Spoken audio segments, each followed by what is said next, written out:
Good afternoon, everyone. Last meeting we discussed about how to interpret and define what is Z-scores and how to solve it. Today, we will going to discuss about box and the whisker plot. Okay, let me read to you in the book. A box and whisker plot, sometimes called box plot.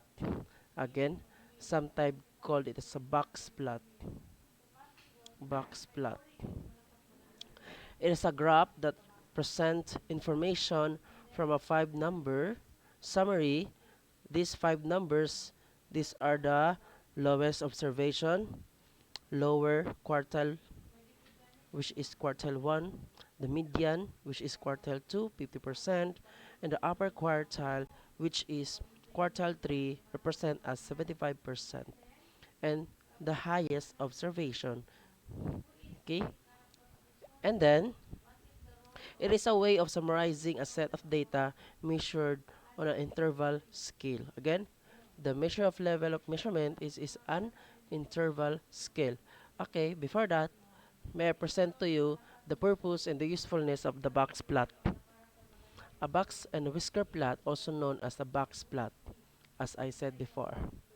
It is a graphical presentation of the distribution of data. Again, graphical presentation, distribution of data. It summarizes key statistical measure and provides insight into a central tendency of spread or skewness of the data. So again, it summarizes the key statistical measures, provide insight, the central tendency, which is the mean, median, and mode, and the spread, which is the variation, and the skewness of the data. When we say skewness, there is two, positive and negative skewed. When we say negative skewed, it means that higher performance of the student based on the subject or on the test. When we say positive skewed, it means lower performance of the student. Okay? The graph is something like this. I will show you. When we say skewed, there is skewed to the left and skewed to the right. So this one is a skewed and this one is a skewed. So therefore, this is a skewed to the right and skewed to the left. When skewed to the right, it means a positive or positive skewed. When skewed to the left, there is a negative skewed. Okay? Munang ginapasabot ana. And the purpose and usefulness of the box plus whisker plus including isa-isaw na to. Visualizing data distribution. Box plot provide visual summary of the data distribution. Summary of the distribution of data, offering insight into the location, spread of values. And the second is identify central tendency.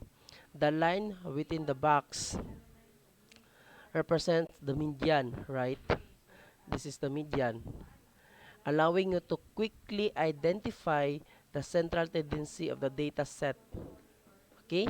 So as you can see here, makita ninyo ni sa sulod sa box, once makadraw ka og graph ani, tudloan ta mo usaw ni pagdraw. Once nakabalo ka ani, therefore, automatically, ma-identify dayon nimo asa diri ang mean, median, or mode. Nga manay representation sa number. What if ang lower quartile nato kay 3, then dire kay 4. So therefore, nga ara sa 3.1, 3.5 ang mean, median, and mode. Mo nang purpose atong giingon nako sa inyo ha.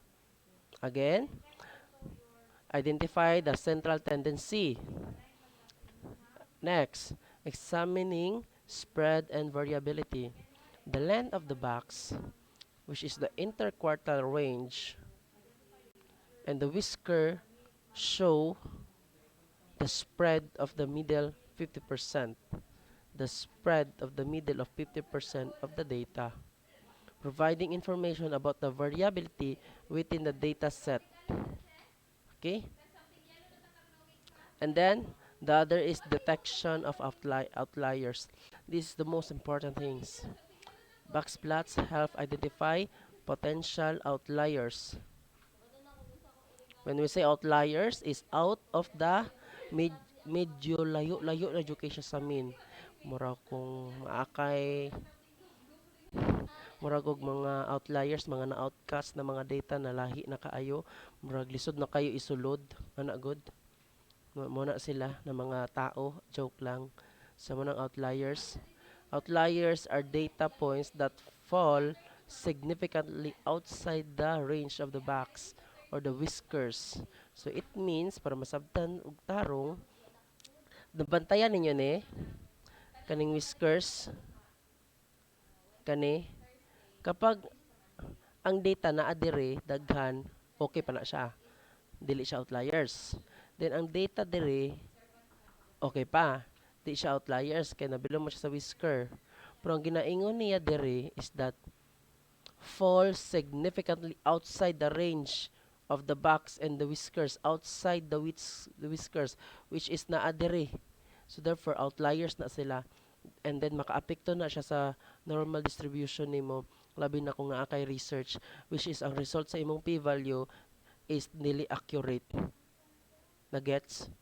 Mo nang ginaingon na is there is a statistically significant difference or relationship. Kung naa, tanaw nimo kung nga ba outliers. Kung naay outliers, therefore dili valid ang statistical tools na gamiton nimo. Masabtan ra na inyo pohon kung kuha na mo mag-masters. Okay? And then the second is comparing distribution. Box plots are useful for comparing the distribution of different data sets. As side by side, this is a particularly helpful in research, data analysis, and decision making. Ano siya? Okay? The next is handling skewed data. Box plots are robust against skewed data, making them valuable for understanding the distribution shape in situation where the data may not be a perfect symmetry. So, mo itong ginaingon ako, positive skewed o negative skewed. Kung we say perfect symmetry, mo na ang bell curve. Pasabot ana normally distributed. Okay? The next is evaluating symmetry and skewness. This, the symmetry of the box or lack thereof and the length of the whiskers can indicate the skewness of the distribution. Again, the length of the whiskers can indicate the skewness of the distribution. So, the length of the whiskers can indicate the skewness of the distribution. Pasabot ani, kani skewed to the left, skewed to the right, mabantayan nimo dira unsa siya ka length. Tanaw nimo sa whiskers. Okay? Muna siya no. Poon, masabtan ninyo na ako mag-take na board exam, mas manggawas dira ang mga skewness. Okay? The next is highlighting quartiles. Box plots emphasize the 25% or the 25 rank and the 50 rank and the 75 rank percentile in aiding in the more detailed understanding of the data spread. Facilitate data interpretation. Box plots provide a concise and informative way to present complex data distribution, making them accessible to a broad audience, including those without advanced statistical knowledge. Then the quality control and process monitoring. In the industrial and manufacturing settings, box plots are often used for quality control to monitor variation in process and identify potential issues. So overall, box and whiskers plots are versatile and powerful tool to summarizing and visualizing distribution of data, making them valuable in the wide range of field, including statistics, data analysis, research, and quality control. Okay, that's all. Now, let's begin how to solve or how to draw and solve the whisker and box plot. Okay, or the box plot. Okay, let's start. So, mabantayan ninyo na dire, ang first jud pangitaon ana is ang pangitaon sa jud nimo ang quartile 1, the quartile 1, the quartile 3 based sa gihatag na data or raw data. Pag makuha na nimo, makuha na pod nimo si median kay quartile 3 minus quartile 1 which is quartile 2, right? The interquartile range. And also you need to identify the range which is the lowest value and the highest value. So pila sila kabuk 1 2 3 4 5. Okay? So for that, sayo na jud kayo siya i-identify gamit ang formula, which is ang formula is QK is equal to K times N divided by 4 plus 1 minus um, K divided by 4. So, mo na siya na formula para makuha si quartile 1 and quartile 2. Pero diri ang style is pila ni kabuk data? 1, 2, 3, 4, 5, 6, 7, 8. So, diri siguro ang median, no? Nga diri ang median. So, pero mas maayo man dyan na mo gamit ang formula for specific kaayo. So, before that, let me check to you kung tama ba akong formula na gigamit. Okay? So, wait for a while and relax. Okay, tama siya. Which is, ang kulang lang nako dire, kana siya TH. Okay? So, let's solve the quartile 1. How to solve the quartile 1 of this data? First, you need to identify what is your K. Our K here is 1, which is we are finding the quartile 1. So 1 times our N, the number.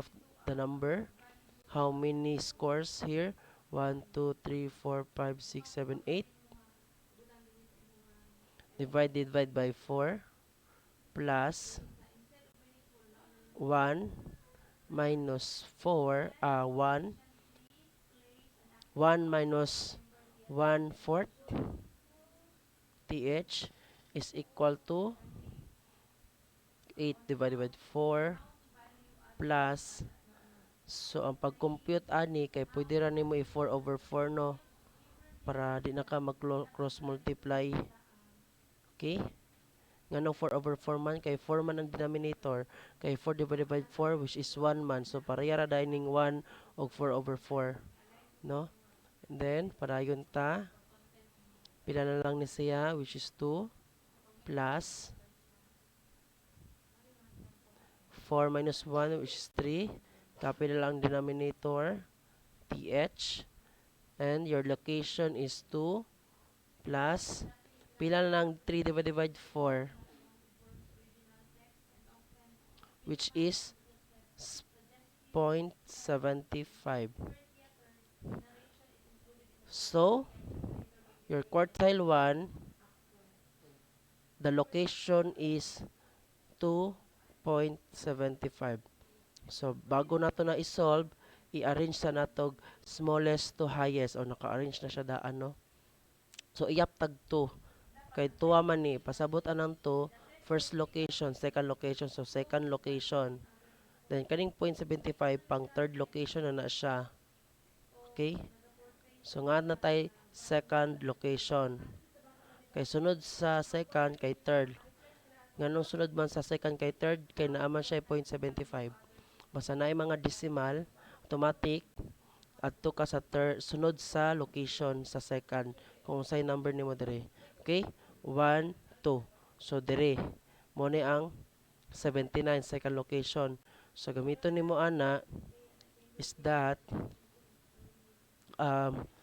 gamitan nimo og, I forgot the term that I used before. So, wait for a while. Pangitaon sa nako.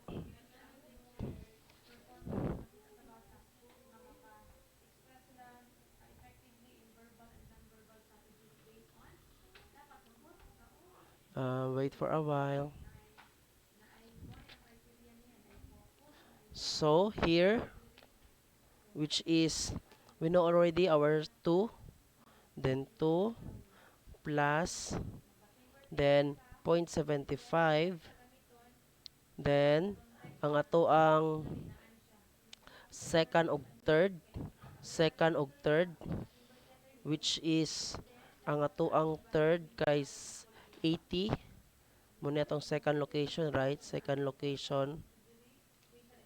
Then our 80 is third location. No. So therefore, 80 minus 79. Asa giko ang 79? Which is dara, second location. Then, 2. Ito, diretso na ta. 0.75. Pila ni siya? 80 minus 79. Which is 1. So, 1 times 0.75. The answer is 0.75. Then, plus 2 ni mo. Therefore, your location, uh, i-reason din ako ni siya, ni siya 2. Pasabot aning 2, which is imong second location, which is 79. So, 79 dapat akong ibutang dire. So, 79. 79. So, therefore, ang quartile 1 is 79.75. So, inana lang. Okay? 79.75. Sir, ang quartile 1 diri sir kay 79.5. Okay? So ang gihimo man gud niya kay gi plus ang 79 og plus 80. Kay kabalo na tadaan na kani ang middle, diri ang middle, then sunod ana niya mo ni ang quartile 1 og quartile 2. So gi plus niya gi divide og 2. Gi plus niya og gi divide og 2. No. Pero ako ang gihimo nagamit ko og formula. Okay?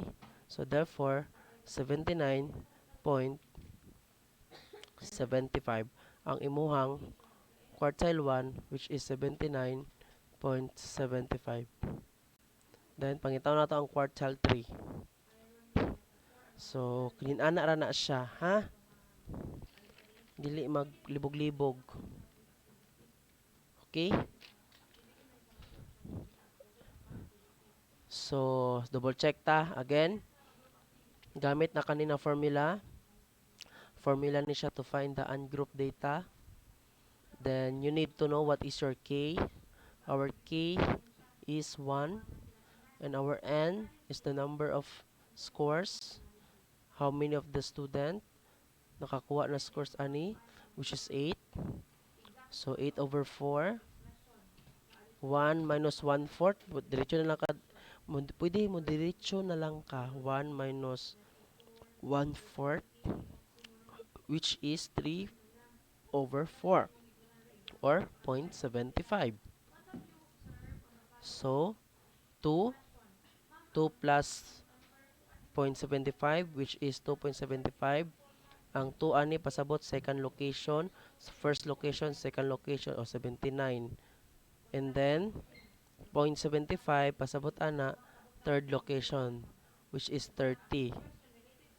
So gamiton dayon ni na formula ang kanisya 79 which is your second location plus 0.75 then 80 which is your third location minus the second location, i-times nimo sa katong decimal kanisiya, and then 80 minus 79 which is 80, which is 1, then 1 times 0.75 which is then 79 din ang second location, therefore ipang-add na siya 79.75 ang imuhang quartile 1. So pangutana, sir, asan sundo na mo kani or ako ako ang sunda kay more on dili mo guni siya specific yang gigamit.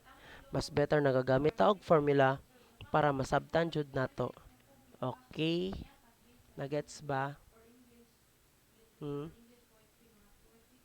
Kung nagets, which is maayo, no? Sa dila magbalik, magsobra ta na balik. para mas masabtan og tarong. Okay? So, na siya. So, mag-solve na po tag quartile 3. Okay? Sige, erista. Erista.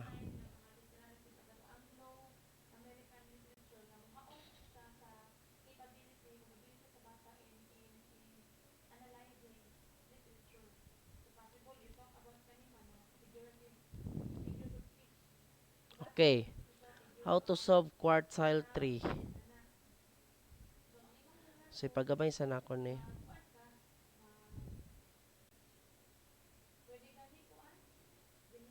Sige, we know already the location or the first order is 77, right? The second order, which is 79. And the third order, which is 80. Moni mga from smallest to highest scores. The fourth, so isa-isa na para masabtan dyan ninyo, which is 86, 87, 87, 94, 99. Fifth, 6, 7, 8. Okay? This is the order. Okay? And then, to solve the Q3, which we are using the formula of QK is equal to K times N divided by 4, then plus 1 minus K over 4, then TH. Okay, so let's apply this. Our K is 3, right? So 3, and our N is 1, 2, 3, 4, 5, 6, 7, 8, which is 8, divided by 4, then plus 1 minus 3, which is our K is 3, divided by 4, then don't forget the TH because we are looking about the location, not for the answer. So, naagian man na ninyo sa pag-solve sa quartile 3, quartile 1, sa measure of position, sa ungrouped data. Ungrouped data man ni. So, let's simplify this, which is 3 times 8, which is 24, and 24 divided by 4, which is 6. So, automatic na lang, no? Then, 1 minus, use your calculator. So, the answer is 0.25 TH. Okay? TH na sila or pwede na dili na lang yung TH. Ano na lang siya. Pasabot na location, not the answer. So, i-plus na sila. Quartile 3 is 6.25. Okay? Unsay pa ipasabot ani? Pasabot ani ang atoang 6 location. Pila atong 6 location? Which is 87. Okay? Which is 87. So, therefore, kapag naay decimal, gamiton ang formula na 87 plus 0.25, which is this is your 6 location or 6 location plus 0.25 times the 7 location. Nganong 7 man? Kay ang sunod sa 6 is 7. Nganong apilon man nato si 7? Kay nga man siya decimal. Okay? Kay dili man nato na i-ignore ang decimal. I-appeal nato na siya para specific atong answer. So, ibutan nimo dire 7 location minus 6 location. So, here, gira kog so. So, paminaw mo. So jud ta ni. Okay, 94 minus 87. So, again, follow this formula kapag ang inyong location kay na decimal. Pero kung walay decimal, 6 lang siya, whole number, automatic diretso na ka-answer. Pangitao na lang nimo dire. So 87 plus 0.25 times 94 minus 87, which is 7, right? So 87, okay, nga nung di na ako makasulat. Oops guys, naglag. So forgive me, naglag. Wait lang. Mangita kong paraan. Evernote. Bisa jud kay basta maglag no, hinay ang data. So dire na lang ta sa new then scratch. Kung maklaro ninyo ha.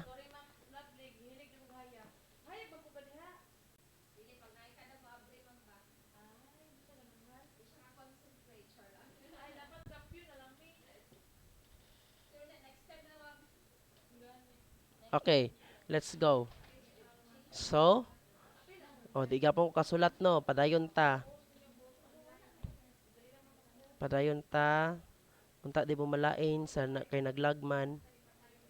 No? Mapasaylo pa ko. Sige, go.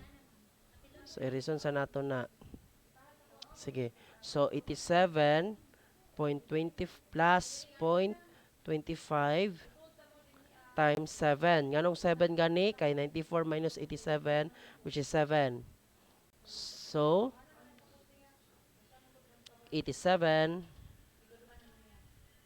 plus 0.25 times 7, which is 1.75. Pasabot ana is mag-add ka og 1 location. Okay? Mag-add ka og 1 location. Again, pipili mong 6 location which is 87. Okay? So, 88 na siya. 0.75. So, kaning 0.75, muuni ang imuhang kuan. Muuni ang imuhang location na. Okay? So, 94 minus, double check ta, 1, 2, 3, 4, 5, 6, 7, 8. So, 1, 2, 3, 4, 5, 6, 7, 8. So, kana siya is that kanina area, so 94 minus 87, which is 7. 7 times 0.25, which is 6.25 man, kay 1.75. So, therefore, dirita padayon, 87 plus 1.25. I-add na sila. So, therefore, your specific location is 88. 88. So, tanawon sa nako ha. 79 minus 77, which is 2. 1, 6, 1, 1, 7. So, 88.25. 88.25, that is your quartile 3. So, 88.25. Okay? Muna siya ang pagkuha sa quartile 1 and quartile 3. Mugamit lang ka og formula 9 ani or kani. Then, substitute lang nimo. Then, kung kapag na decimal, which is kani mong gamiton, the location of the 6 or unsabay number dira sa location nimo dire, then i-plus nimo sa decimal, Then nag-close open parenthesis ka. So isunod sa location ani which is 7. Example 5 ni siya. So unsay sunod sa 5 which is 6. So 6 ka. Na lang na ha. Then same ra gyapon sa 6 location ibutang nimo dire. So substitute. Then the answer is 88.25. Okay? So let's go. Um erase na ako.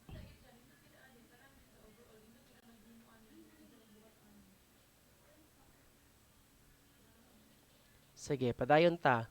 So ang pagkuha sa interquartile range which is quartile 3 minus quartile 1, ang result ana kay quartile 2. Ang quartile 2 is represent as 50% of the data fall. And then so substitute lang nato 88.25 minus 79.75.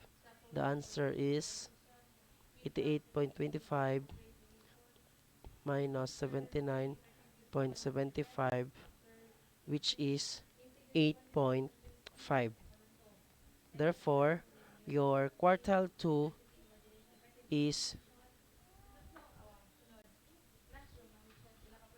8, mo na ang interquartile range which is 8. Naglag na pod. Naglag na pod siya, pasensya kaayo. So ang interquartile range nimo kay 8.5. It means ang the interquartile range na fall siya sa kalayo sa mean sa standard deviation ay sa variation is 8.5. So ana na siya. Ha? Okay? So here, isolve na to ang quartile 2. Okay. How to solve the quartile 2? Ang quartile 2 is ang middle man na, di ba? The middle of the data. So, natay 77,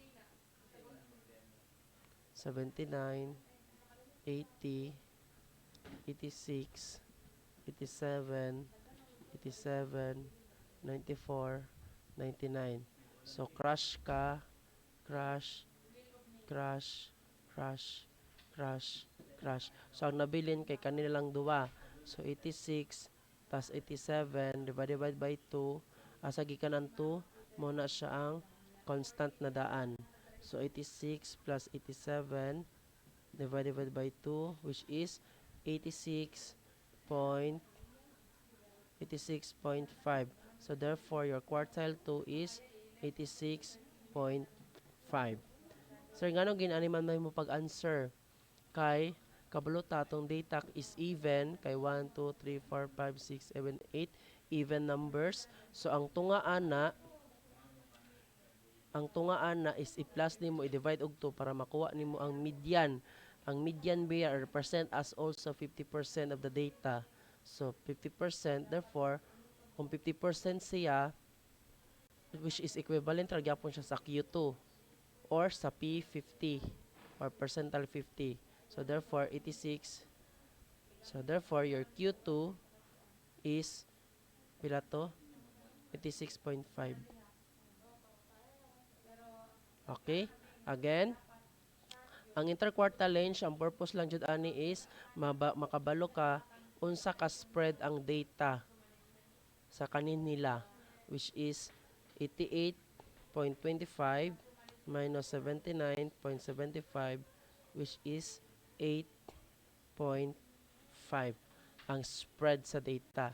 Pero kung isolve nato ang quartile 2 is pwede gapon gamiton nimo na formula na kani or katong shortcut na lang. Nakuha nimo ang tunga kay crush man na nimo kanang tulo. Then 86 plus 87 divided 2, therefore 86.5. Okay? Na pagkuha. Pero i-try nato ni na formula para di mo malibog ba.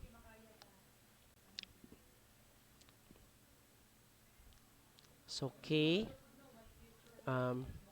Ang key nato kay 2, n nato kay 1, 2, 3, 4, 5, 6, 7, 8, which is 8 divided by 4 plus 1 minus 2 divided by 4 th, then 8 plus 8 16 divide 4 plus, so 1 minus 1 half or 2 to 2 fourth, kay ang 2 fourth kay 1 half mangyapon na siya, no? So 0.5. Okay, so pwede na nimo na dili na butngan og kaning close open parenthesis. Okay, then 16 divided by 4, which is 4 plus 0.5. So ikapila man si 4 na location diri sa order, kaupat na order. So 1, 2, 3, 4. So therefore 86 na ini siya, no? Then naamay 0.5, which is i-apply ra gyapon nimo. Pag-apply nato ana is 87, 86, plus 0.5, 87 minus 86, which is 0.5 gyapon. Hawa ha? Kapag na ay decimal, sige itong giingon nako. Kapag na ay decimal is gamitan ninyo tong formula another. Sumpay siya ani kay na may decimal, so i-plus ka. Kay kaning 86 mo nimong fourth location, di ba? And then 0.5 man siya, no? And then so copy ang 0.5, fifth location minus fourth location. Ang fifth location nato kay 87. So 87 minus 86. Sama na siya. So 86 plus 0.5, 87 minus 86, which is 1. Identity. So therefore, the final, your quartile 2 is 86.5. So pareha ra jud sila. Pareha ra sila. Okay? Pareha ra sa katong gisolve nato ni sila o gi-shortcut ra nato katong 86 plus 87 divided by 2, which is 86.5 ra gyapon. So whether na kani imong gamiton sa tungtunga, tinamban na style na pag-solve, or pwede pa mo gamit kag formula. Then kapag naay decimal, just inani gyapon ang style. Okay? So therefore nakuha na nimo si quartile 1. So koloran nato ni siya para ma-identify. Nakuha na nimo si quartile 1, quartile 2, and quartile 3. Ang kailangan na lang nimo kwaon kay ang lowest observation o highest observation, which is the range, the highest values and the lowest values. Okay? So irisa nato ni para dili kayo siya hugaw.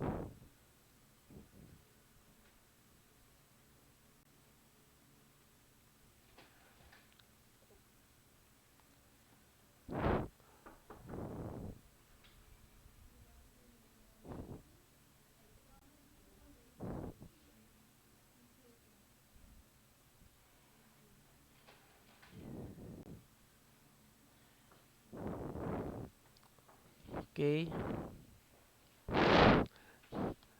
So mo na siya, no, ang quartile 2. Unya na lang ha. Tawag mo chat ra ka sa GC ato na. Okay? So padayon ta. So ang pagkuha sa highest value, or we called it the highest observation also, highest value or highest observation, highest scores, highest observation na lang, HO. Kay gigamit man diri kay highest observation. So natanaw ninyo diri asa man ang pinaka-highest which is 99. So therefore 99 ang imong kuan. Okay? And then the other one is the lowest observation. Asa ang pinaka-lowest? 77. So, therefore, nakumpleto na ang imuhang 5 ka buok na kailangan para makabuhat ka og graph. Okay? So, mao na siya ha ang pagkuha. Okay? So, tarungon sa nako ning Q2B kay murag wala na itsura. Oh, quartile 2. Okay? Now, let's do our job to create how to illustrate a box and whisker plot.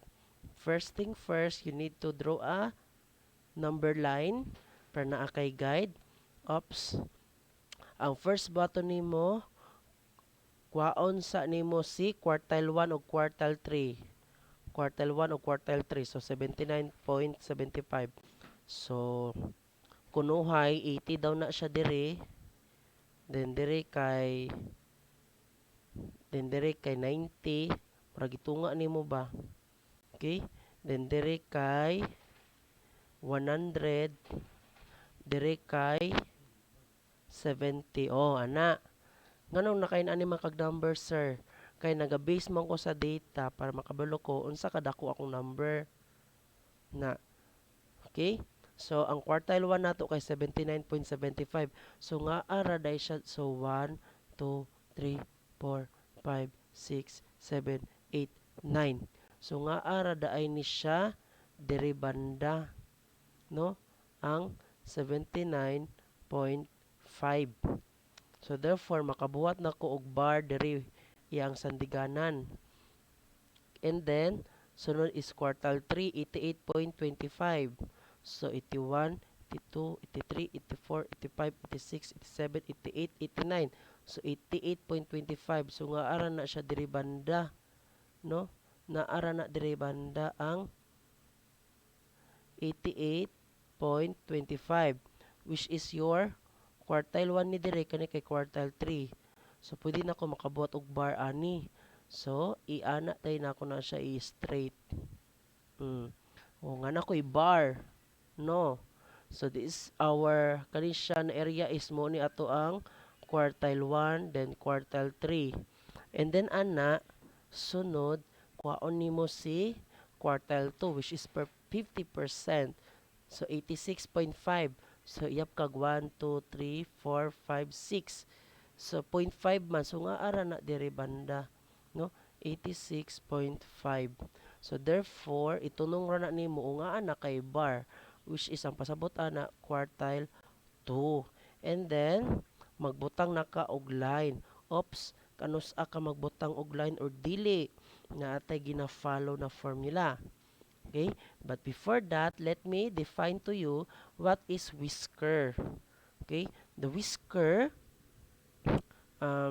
is the extend from the box, extend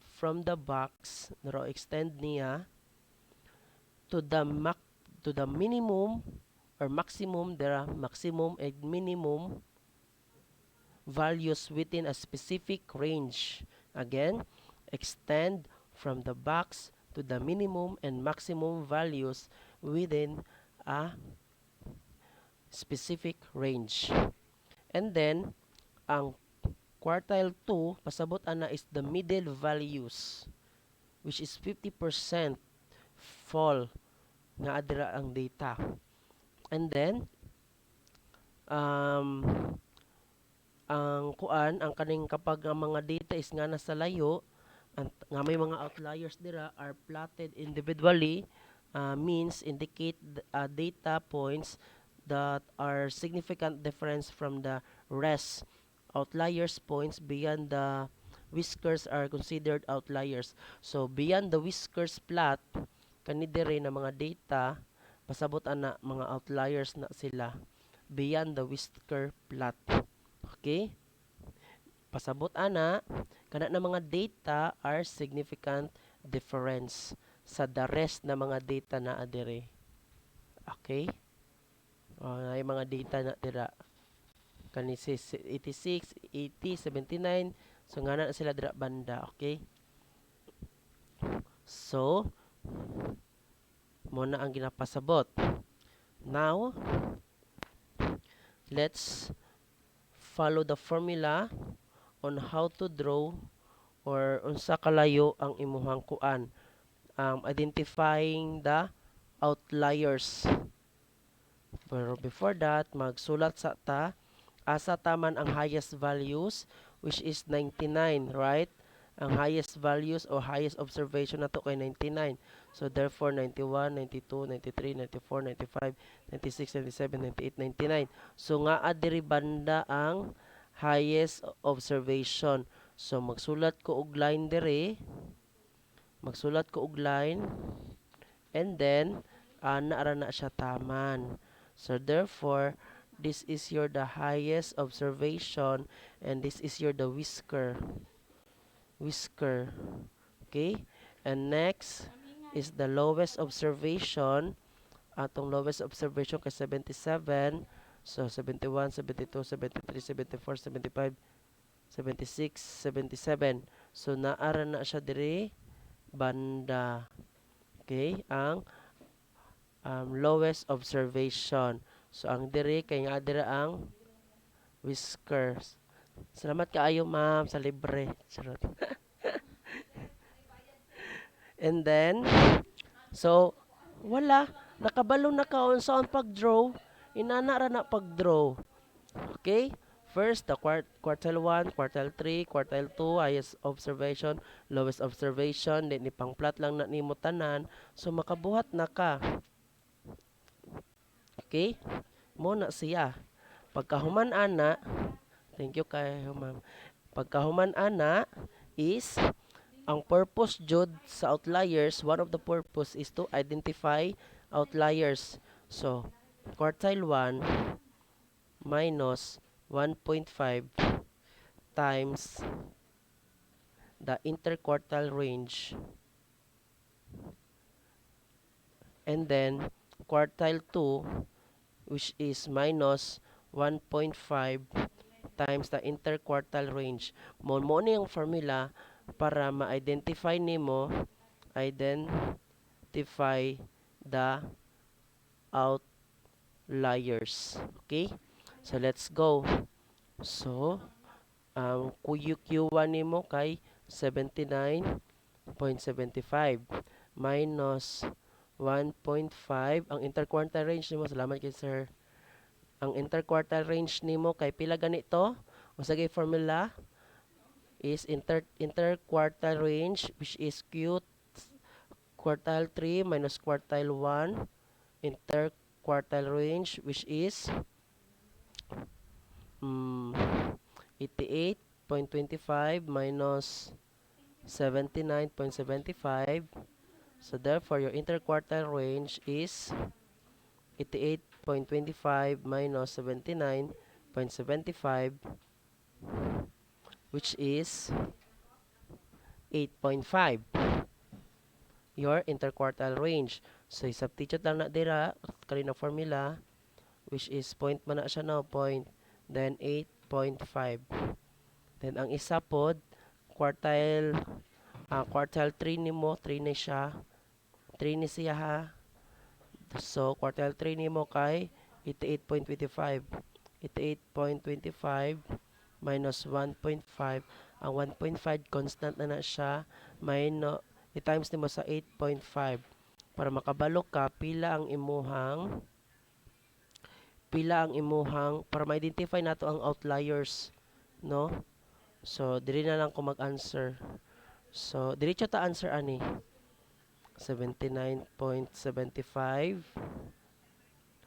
pagkahuman minus 1.5 times nimo siya sa 8.5 which is 67. So therefore 67. Then so mo niya identify the outliers. Ang isa kay 88.25 minus 1.5 times 8.5. I-calculator lang ni siya. Okay, so ang result ani niya which is 75.5. So mabantayan ninyo na abay outliers or wala. Again, ang para ma-identify is 67 man na siya no, which is your quartile 1 kay diri man nabilang ang quartile 1 67 and then diri kay 75.5. Limitation lang. Therefore, ang outliers is unsa ang mga outliers niya? Ha.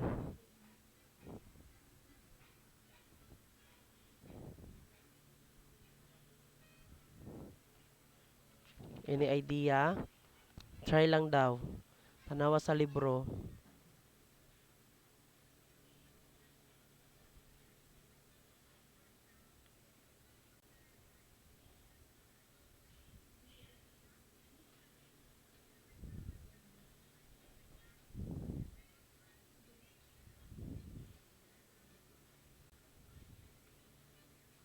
So, ang pag-identify ana, which is nga abay mga numbers na sobra sa 75.5. Na abay mga numbers 75.5.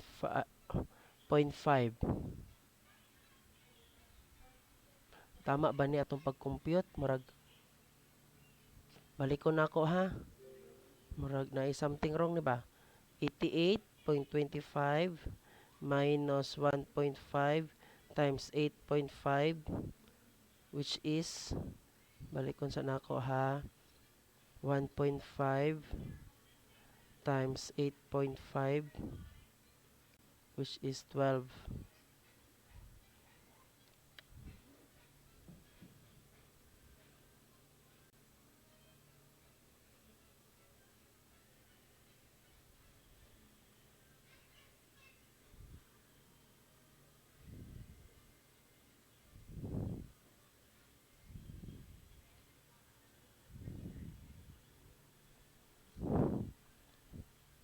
Eighty-eight point 25 minus 79.75 which is 8.5. So, tama man. So, 75.5.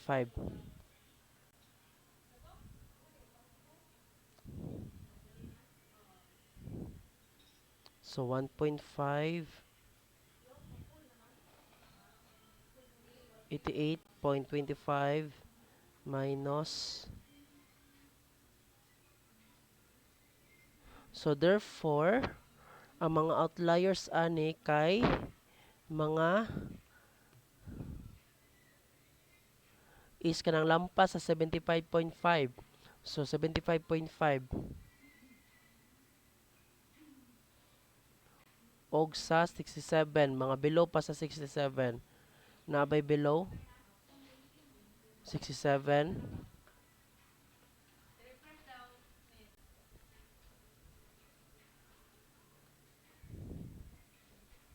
Which is there is a lowest observation which is 67. Abay mas below sa 67. Wala siya. Okay? Then diri sure dyan itong quartile 3. Murag 50-50 ko ang quartile 3 na to ay.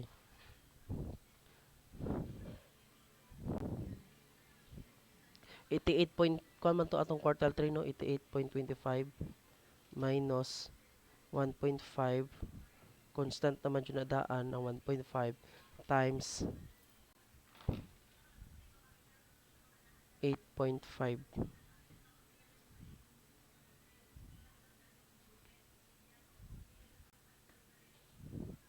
88.25 minus 79.70 75.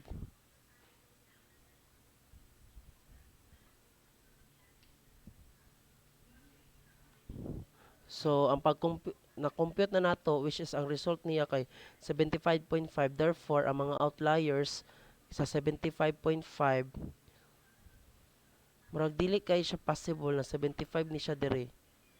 Kay highest value man, highest observation. Then atong whisker is nga ra sa highest observation nato is nga sa 99. Then sa whisker pasok pa man na siya. Then how come na 75.5? Murag mali ni ang na something wrong sa data. Pero i-try daw nato tong sa libro na 90. 90.5 minus 1.5 times 8.5, which is, so there is something wrong with the data on how to identify the outliers. Okay, so maghatan na po another problem to identify how to identify the outliers. Murag diri sa number 1 manggod is wala niya gibutang diri na unsa ang mga outliers. Okay, pero sa number 2 gibutang niya unsa tong mga outliers. So basahin ani god na is something wrong, pero tama atong graph. Dapat man gud ang mga outliers ani is lampas sa lampas sa 99, mga 100, 1 mo na mga outliers. Okay? Kay imposible kaayo na 75.5 ang ato ang identifying outliers, no? Above the mean and below the mean.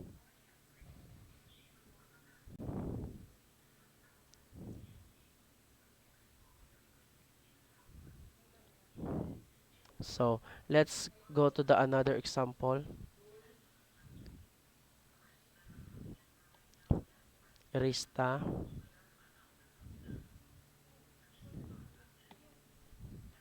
So ang importante dito is unsaon pag-construct sa box plot, no? Unsaon pag-construct, then how to identify the Q1, Q2 ana siya. So here the next example is Monisia. Okay, so i-solve nato na. um, First mabantayan nimo na pila sila ka book. 1, 2, 3, 4, 5, 6, 7, 8, 9, 10, 11, 12, 13, 14, 15, 16, 17.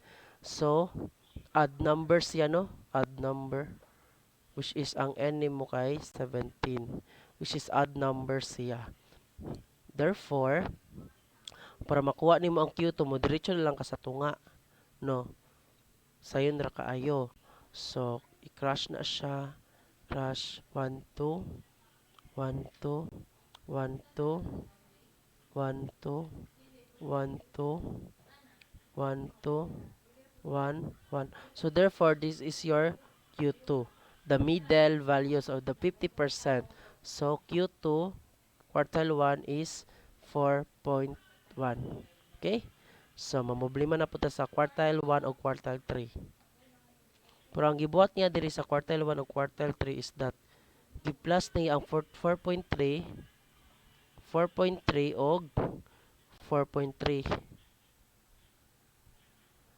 Pero kailangan wala man din na-arrange. So kailangan pa jud natin siya i-arrange. Tingala mo pug kuno kahit kalit lang. So i-arrange sa nato na bago ta mo declare na kana ang quartile 2. First, you need to arrange from lowest to highest. Okay? So 3.9, 4.1,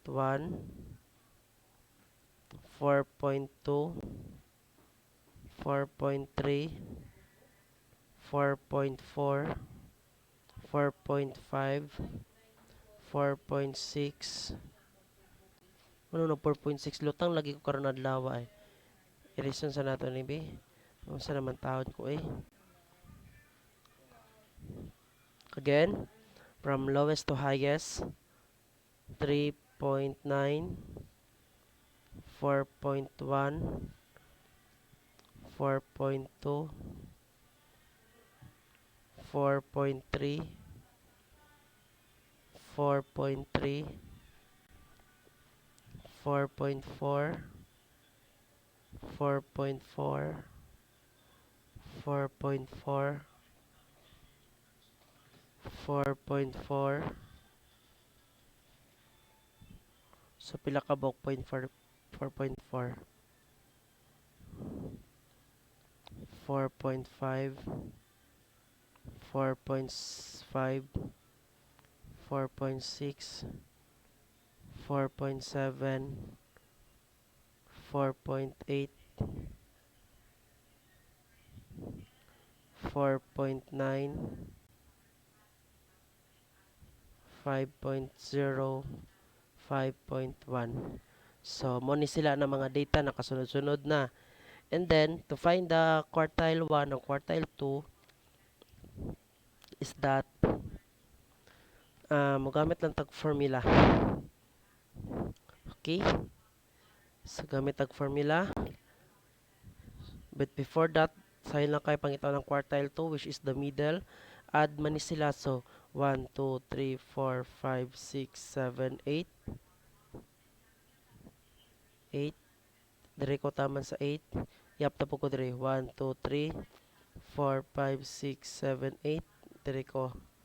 So, therefore, mo ni ang imuhang quartile 2 which is 4.4. Kuha ni mo ang tunga. Okay? Ang quartile 1 kay gibuhat niya direct is 4.3 plus 4.3. Then ang isa kay 4.7 ang 4.8. So, we know already that our middle is 4.4 which is delete na nimo na siya i-consider. So, pareha man sila 4.4 sumambak kag ikatulo. So, kaning duwa ang imuhang i-add. Ang 4.4 ay 4.3 o 4.3 kani siya. Duha ka buok. And then nag-ambak man kag ikatulo, baambak mo kag ikatulo 1 2 3. So therefore kani imong i-add.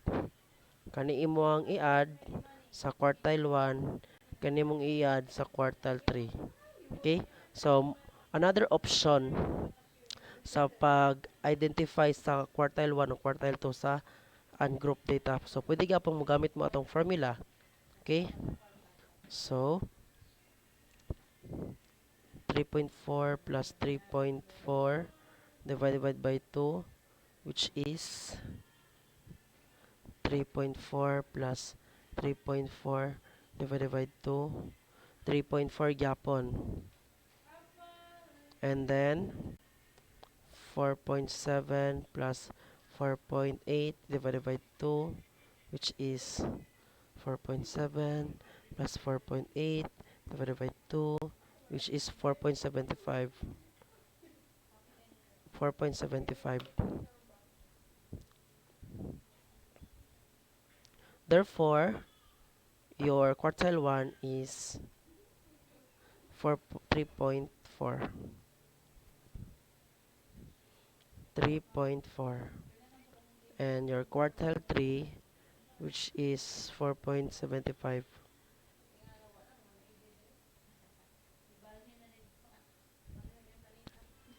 4.75. Okay? Muna siya. And then your highest values, highest observation, which is 5.1 and the lowest observation is 3.9. Okay? So, pwede na nato siya i-draw. So, i-reason nato ni siya.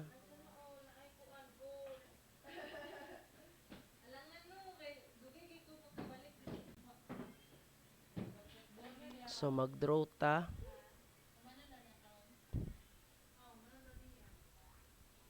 So, muning basihan, no?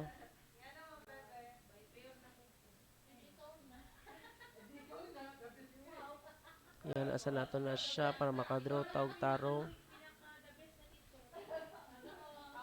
Okay? So, let's go. Mag-draw na ta. Ang first buhaton is mag-drawing ka og number line. And then, pagkahuman, kuhaon nimo ang Q1. So, mm, 4.3 man na siya na o 4.4. So, ang highest kay 3.9. So magbutang ka og diri og kanang 3, then diri kay 4, then diri kay 5. Okay? So 3.2, so diri ang quartile 1 nimo ka 3.4. So uyap ka 1 2 3 4 5 6 7 8 9. So 3.4 quartile 1 1 2 3 4. So mo ni imuhang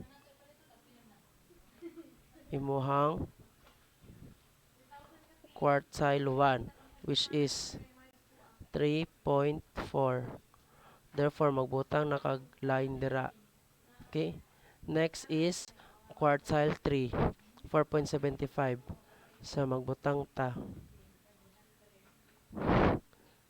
1 2 3 4 5 6 7 8 9. Then 4.75 man. So 1 2 3 4 5 6 7. So nga diri banda. So koloro nato na siya. So mo diri banda ang quartile 3 nimo kay 4.75. Okay? So nga ara na siya. Therefore, pwede na ka maka porma og box. Okay? Morning box nimo. Sorry for the drawing. Mo imong box. Okay? And then imo ang quartile 2, which is 4.4. 1 2 3 4. So nga ara dire ang quartile 2, which is 4.4. Okay? Sa man akong writing, lisod kay isulat 4.4. So nga adiri banda ang imuhang. So this is your quartile 1, quartile 2, and quartile 3. And then your the highest observation is 5.1. So muna siya ang 5.1. So magsulat ka dire, then magline ka dire. So this is your highest observation, which is 5.1, and lowest observation, which is 3.9. 3.9 lowest observation. Tama ba? Lowest observation na to kay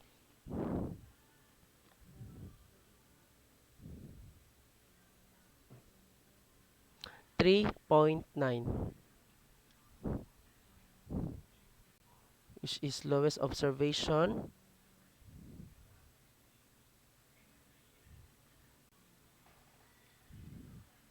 Balikon daw nato be.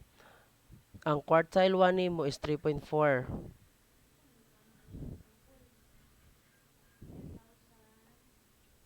3.4 ba? Tarungon daw nato add.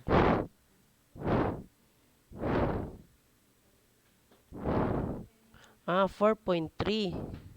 Kay 4.3 4.3 ang quartile 1. Baliktad. Ay, kaganiyara ko. 4.3 ni siya. My goodness. 4.3. Tingala, mapugko. Then, ang quartile 2 ni mo kay moto. Ang quartile 3 ni mo kay 4.75. Okay. Quartile 1, 4.3. 1, 2, 3. Okay, 4.3. So, nga adiri. Na adiri ang imuhang quartile 1, which is 4.3. 4.3 ni siya kay 4.3 plus 4.3 divided by 2, which is 4.3. Okay, so my mistake, sorry. So tarong na to natong bar na lang be para ma-justify jud. Okay, so mo ni ato kahuman reason nato ni i-adjust nato tanan kay na mali kog sulat. So this is your quartile 1, quartile 2, quartile 3, and quartile 2 na adiri banda ang quartile 2.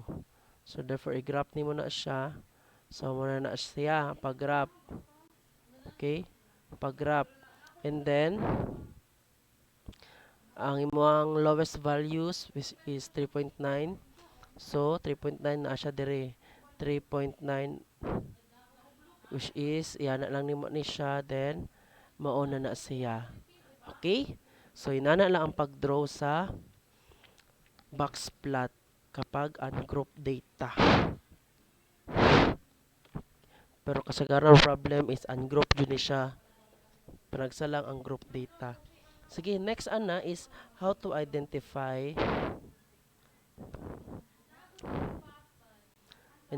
the outliers. Outliers. So ang formula niya kay Q1 minus 1.5 times the interquartile range. Then Q3 minus 1.5 times interquartile range. So ang interquartile range which is Q3 minus Q1. So ang Q3 niya to kay 4.75 minus 4.3 which is 4.75 minus 4.3, 0.45. So therefore, ang Q1 nato kay, so kani siya ang Q1 mo diri nimo mahibaw-an ang below na scores.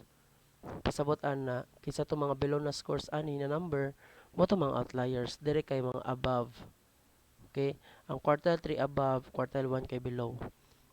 Quartile 1 nimo kay 41, 4 4.3 minus 1.5 times 0.45 45.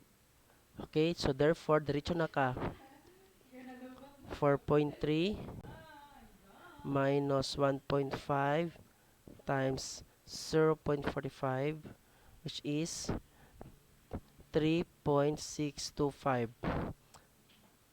And then mo ni ang range para mabantayan nimo ang mga outliers. This is the range. Okay?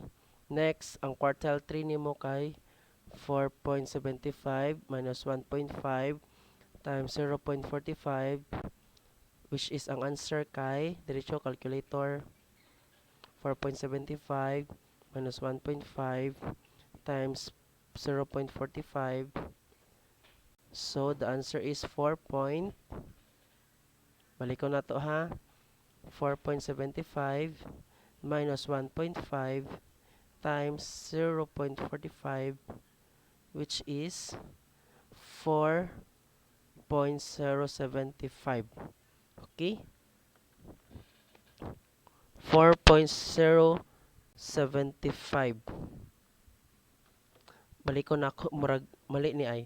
1.5 times 0.45 which is 6.6. Then i-plus na ko ang 4.75 which is again ang pag-solve ani kay 1.5 times 0.45 then i-plus dahil nimo ang 4.75. That's therefore 5.425. So ang range daay sa outliers asa na ko ibutang 3 na lang. Ang range to identify the outliers is from 3.625 to 5.425. So nga abay below sa 3.625. 3.625 wala. So then naabay above sa 5.4. 5.1, 5.0, 5.4 wala. So therefore you conclude that there is no outliers. Okay? Walay outliers sa mga data. Sila tanan naa dire sa sulod. Okay? na ana sila tanan sa sulod. Daghan kay na sila sa sulod. Kani mga datahan ni. Walay outliers, walay number diri. Kay mo ni atong range para makabalot ta kung naabay outliers. Okay? Mo ni ang range. Asa ni gikan? Dire kanina formula. Kanina formula og kani. Okay? Ang quartile 1 mo nang below which is 3.625, then quartile 3 is above which is 5.425, mas above pa sa 5.425 na mga number which is wala, so therefore wala outliers sa above. Sa below naman 3.6 wala may below sa 3.6, therefore wala outliers. Again, ang pag-solve ani kung i-calculator nimo siya idiretso mabulabog, dapat una-unahon jud siya una-una kanang step by step. 1.5 times 0.45, then i-plus i-minus dai nimo sa 4.3. And dire kay 1.5 times 0.45, then minus nimo sa 4 minus or minus 4.75 minus 1.5 ay 1.5 balik ko na ako 1.5 times 0.45 which is 6 point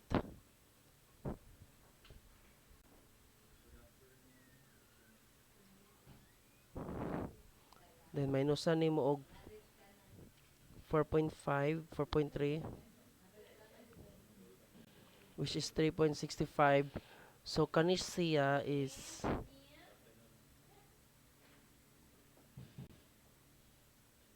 so ang formula niya kay kapag quartile 3 mag plus ka, plus na siya, di na siya minus. So that's why 5.425. Di parehas atong sa isa, asa na to? Ay wala na. So again, i-delete sa nako ni para mas ang formula to find the identify the range of outliers is that sa quartile 1 minus 1.5 times sa interquartile range, then quartile 3 plus ka mag plus 0.5, then interquartile range times nimo. This is below, this is below, this is above. Okay? So mo na ang formula to identify the range of outliers. Okay? Thank you. So next video magpadayon ko sa another example ani kani siya. I-solve na to na siya. Okay? Para mas mabihasa jud mo. Thank you.